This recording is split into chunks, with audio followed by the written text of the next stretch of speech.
Education was always a really big part of my life because my parents didn't really have the opportunity to go study. So they'd always tell me, this is what you need to do to maybe have a better life for myself. I am studying environmental and water science at the University of the Western Cape. Coming from a really big family, it was really challenging for my parents to split their money across like all of us.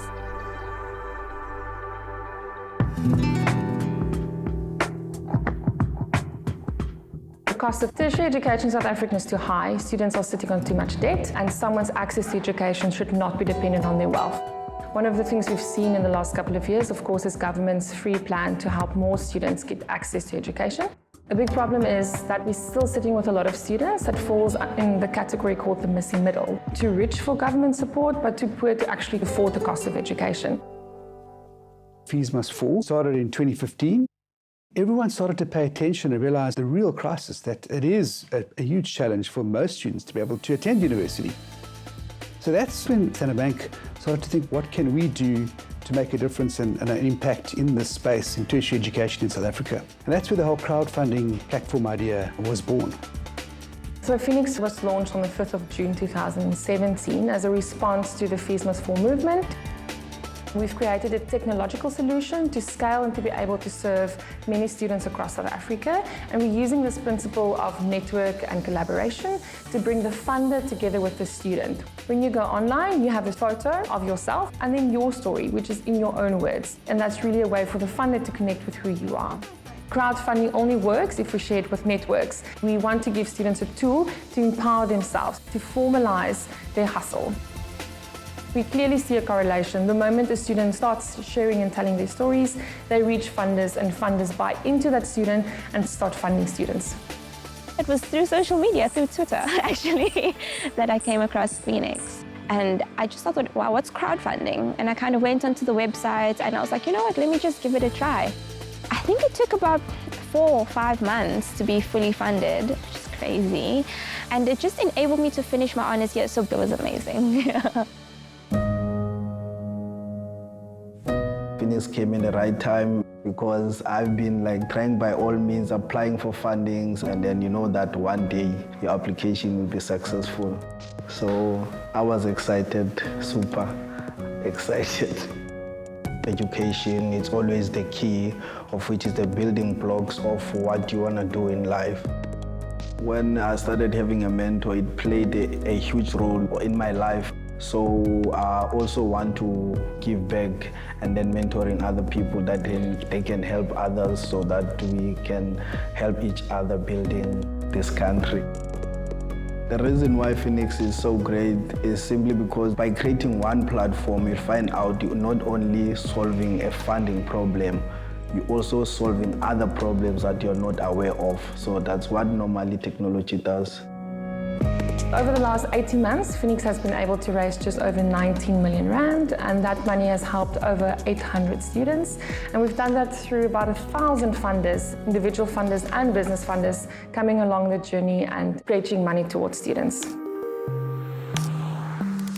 Education is very central to our transformation agenda.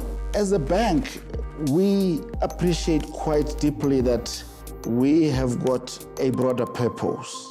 So we see our own growth, our own development, our own success as a financial services business to be integrally linked to the success of the continent as a whole.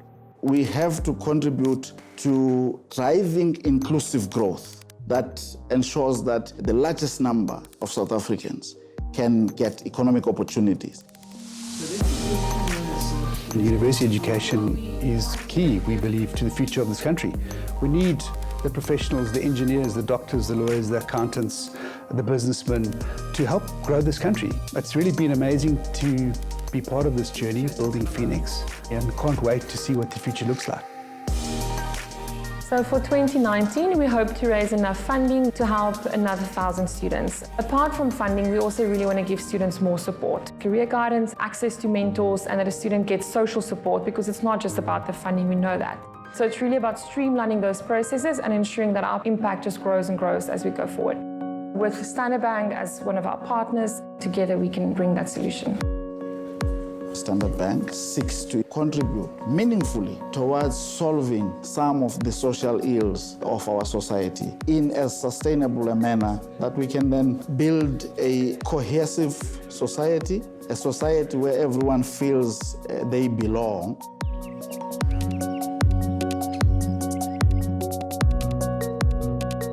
In my family, I'm the first person to own a home. I was raised by a single mom. At first, she was not working. She was selling shoes, selling chicken just to make ends meet. She also saved some for herself to study. So she studied nursing for 2 years and then she got a job opportunity in KZN. And then I stayed behind also because I had a scholarship for nursing and then I was studying. So I stayed in residential while I was still doing my community service for a year. And then I went to the CBD, Joburg. I rented an apartment there. The flat was nice, but walking outside the area where it was situated, it's a bit of a scary area. While I was still there, I was looking, I wanted a home of my own. Because the money I was paying, it was almost the same as what I'm paying for my own home now. So I wanted something that will be mine at the end of the day. The view of Joburg was just clear and lovely. And then it's closer to Joburg. This is where I want to stay because it will be very much convenient for me to travel to work. If you look at traditional urban design, going through South Africa's history, it is always based on racial and economic segregation. Close to 80% of South Africa's population cannot access home ownership. So we're trying to play in the space where there's no supply of housing. So what our model tries to do is find ways to integrate people spatially, socially, and economically. Finding a way to bring people closer to environments of work, healthcare, play, schools, churches. At Calgro, we really would like to build a legacy and really change people's lives. We create open areas and parks. We also focus on early childhood development. A creche is being built within the area that was donated by Standard Bank and Calgro. We have refurbished the Moffat Park swimming pool at the bottom of the development. On the skills development side, we have trained on financial aspects, business management, personal growth. We also focus on technical skills, bricklaying, plumbing, painting, and provide learnerships and apprenticeships. And there's more to come. Here in South Hills, we maintain the garden and then we do the paving outside. And then here on the inside, we maintain the units, make sure the units are clean at all times. I'm the supervisor, always make sure that everything is in order, the staff do everything. Actually, I don't refer them as the staff, we're a team. Training taught us a lot. It's built me as a person, it's built me as a team leader. I acquired many skills because it was about management skills, entrepreneurial skills, everything. I feel empowered. I'm not where I want to be, but I'm getting there. South Hills is our pilot to show that these partnerships can in fact work. The city made the land available for development and invited the 4 major banks to present development proposals. We needed to find a developer to come on board with us. We had been dealing with Calgro on a number of initiatives of their own. They were also ahead of the field in multiple subsidy units. So within our projects, we'll cater for people that earn less than 1,500 Rand a month, which is your RTPs, right up to people that earn probably close to 50,000 on a business model point of view. The high-end houses also subsidize the construction cost for the RTPs, ensuring that everyone kind of feels like a community.